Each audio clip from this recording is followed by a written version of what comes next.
ಹಿರಿಯ ನಟ ಲೋಹಿತ್ ಅಶ್ವ ಅವರ ಆಗಲಿಕ್ಕೆ ಸಾಕಷ್ಟು ಚಿತ್ರರಂಗಕ್ಕೆ ದೊಡ್ಡ ಹೊಡೆತ ಕೊಟ್ಟಿದೆ ಅಂತಲೇ ಹೇಳ್ಬೋದು. ಯಾಕೆಂತಂದರೆ ತುಂಬ ದೊಡ್ಡ ಹಿರಿಯ ನಟ ಆಗಿ ಮಿಂಚಿದ್ರು ಸ್ಯಾಂಡಲ್ವುಡ್ನಲ್ಲಿ. ಸದ್ಯಕ್ಕೆ ಈ ಕುರಿತು ಮಾತಾಡಲಿಕ್ಕೆ ಅವರ ಪುತ್ರ ಶರತ್ ಲೋಹಿತ್ ಅಶ್ವ ಅವ್ರ ಜೊತೆಲಿದ್ದಾರೆ. ಸರ್, ಮೊದಲನೇದಾಗಿ ಅವರ ಆತ್ಮಕ್ಕೆ ಶಾಂತಿ ಸಿಗಲಿ. ಜೊತೆಗೆ ಸರ್, ಸ್ಯಾಂಡಲ್ವುಡ್ನ ಬಹುದೊಡ್ಡ ಒಂದು ನಟ ಅಂತಲೇ ಹೇಳ್ಬೋದು. ಅವರ ನಟನೆಗೆ ಸರಿಸಾಟಿ ಇರಲಿಲ್ಲ ಕೆಲವೊಂದು ಆ ಟೈಮಲ್ಲಿ. ಸೊ ಈ ಬಗ್ಗೆ ನೆನೆಸ್ಕೊಳ್ಳೋದಾದರೆ ಏನು ನೆನೆಸ್ಕೊಳ್ತೀರಿ?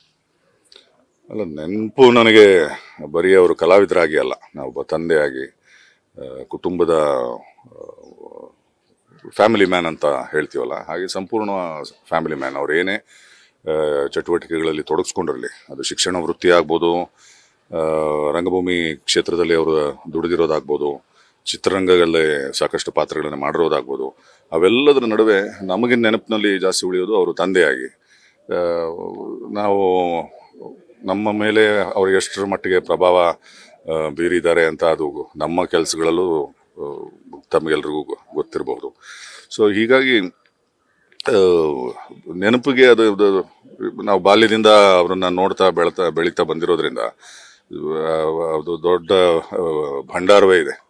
ಸೊ ಹಾಗಾಗಿ ನೆನಪುಗಳು ಒಂದು ಎರಡು ಅಲ್ಲ, ಅದಕ್ಕೆ ಮಿತಿ ಇಲ್ಲ, ಸಂಖ್ಯೆಯಲ್ಲಿ ಹೇಳೋದಕ್ಕೆ ಬರೋದಿಲ್ಲ. ಸೊ ಹಾಗಾಗಿ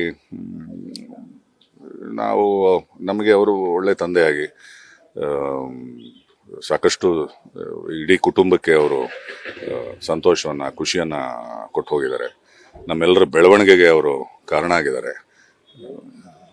ಸರ್, ಎಲ್ಲೊಂದ್ ಕಡೆ ಸ್ಯಾಂಡಲ್ವುಡ್ ಅಥವಾ ಯಾವುದೇ ಒಂದು ಚಿತ್ರರಂಗಕ್ಕೆ ಅಂತ ಬಂದಾಗ ಎಲ್ಲ ಬ್ಯುಸಿ ಆಗ್ಬಿಟ್ಟು ಫ್ಯಾಮಿಲಿನ ಎಲ್ಲೊಂದ್ ಕಡೆ ಒಂಚೂರು ಮರೆಯೋದು ಉಂಟು, ಫ್ಯಾಮಿಲಿಗೆ ಟೈಮ್ ಕೊಡಕ್ ಆಗ್ತಾ ಇರಲ್ಲ. ಸೊ ಅಂತ ಟೈಮಲ್ಲಿ ನಿಮ್ಗೆ ಒಂದು ಅಂದ್ರೆ ನೀವೇ ಹೇಳ್ದಂಗೆ ಸಾಕಷ್ಟು ದೊಡ್ಡ ಶಕ್ತಿ ಆಗಿದ್ರು ಅಂತ. ಹೆಂಗ್ ಮ್ಯಾನೇಜ್ ಮಾಡ್ತಾ ಇದ್ರು, ಯಾವ ತರ ಇರ್ತಾ ಇದ್ರು ಅಂತ?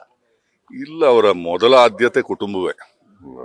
ಕುಟುಂಬದ ಜೊತೆಗೆ ಮಿಕ್ಕ ಎಲ್ಲ ಏನು ನಾನು ಹೇಳಿದೆ, ಆ ಎಲ್ಲ ಕ್ಷೇತ್ರಗಳಲ್ಲೂ ಕೂಡ ಈಗ ಚಟುವಟಿಕೆಗಳಿಂದ ಇದ್ದೂ ಕೂಡ ಕುಟುಂಬಕ್ಕೆ ಮೊದಲನೇ ಪ್ರಾಶಸ್ತ್ಯ ಅವರು ಕೊಡ್ತಾ ಇದ್ರು.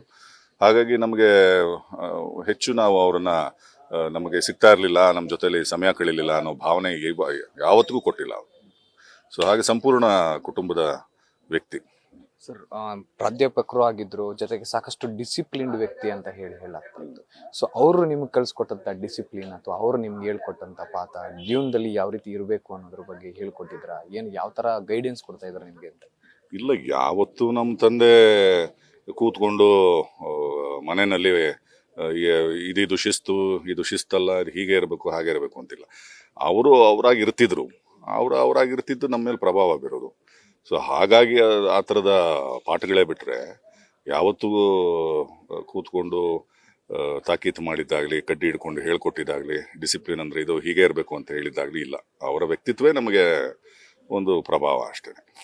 ಸರ್, ಈಗ ಸಾಕಷ್ಟು ಜನ ದೊಡ್ಡ ಶಿಷ್ಯಕೋಟಿನೇ ಇದೆ ಅವರಿಗೆ, ಪ್ರಾಧ್ಯಾಪಕರಾಗಿ ಅಥವಾ ರಂಗಭೂಮಿಯಲ್ಲಿ ಅಥವಾ ಅವರನ್ನ ನೋಡಿ ಬೆಳೆದಂಥವ್ರು. ನೀವು ಈ ಒಂದು ಸಂದರ್ಭದಲ್ಲಿ ಅವರೆಲ್ಲ ಏನು ಹೇಳಿದ್ರು, ಮತ್ತೆ ಅವ್ರೇನಾದ್ರು ನಿಮ್ಗೆ ಕಾಂಟ್ಯಾಕ್ಟ್ ಮಾಡಿದ್ರ, ಹೇಗೆ? ಎಲ್ಲ ಭಾಳ ದೂರವಾಣಿ ಕರೆಗಳು, ಜೊತೆಗೆ ಈಗ ಸಾಕಷ್ಟು ಅವರ ವಲಯ ಏನಿದೆ ಅದು ಎಲ್ಲ ಕ್ಷೇತ್ರದ ಸ್ನೇಹಿತರುಗಳು, ನೆಂಟರು ಎಲ್ಲರೂ ಬಂದು ಹೋಗಿ ಮಾಡ್ತಿದ್ದಾರೆ. ಅವರು ಪ್ರೀತಿ ಗಳಿಸ್ಕೊಂಡವರು, ಎಲ್ಲರ ಪ್ರೀತಿಯನ್ನು ಗಳಿಸ್ಕೊಂಡವರು, ಎಲ್ಲರೂ ಅವ್ರನ್ನ ಭಾಳ ಪ್ರೀತಿಯಿಂದ, ಗೌರವದಿಂದ, ಅವ್ರ ವ್ಯಕ್ತಿತ್ವಕ್ಕೋಸ್ಕರ ಅವ್ರನ್ನ ಇಷ್ಟಪಡುವಂಥ ದೊಡ್ಡ ಸಮೂಹವೇ ಇದೆ. ಸೊ ಹಾಗಾಗಿ ಎಲ್ಲರೂ ಕರೆಯ ಮುಖಾಂತರವೋ ಆದಷ್ಟು ಬಂದು ಹೋಗಿ ನೋಡಿಕೊಂಡು ಅವ್ರ ದರ್ಶನ ಪಡ್ಕೊಂಡು ಹೋಗ್ತಿದ್ದಾರೆ. ಕೆಲವಾರು ಸ್ನೇಹಿತರುಗಳು ಅವರು ಬರೋದಕ್ಕೆ ಆಗದೇ ಇರುವಂಥ ಸ್ಥಿತಿಯಲ್ಲಿ ಬೇರೆ ಊರುಗಳಲ್ಲಿ ಇರೋದ್ರಿಂದ ಅಲ್ಲಿಂದ ನಮಗೆ ಕರೆ ಮಾಡಿ ಸಾಂತ್ವನ ಮತ್ತು ಧೈರ್ಯ ಹೇಳಿದ್ದಾರೆ.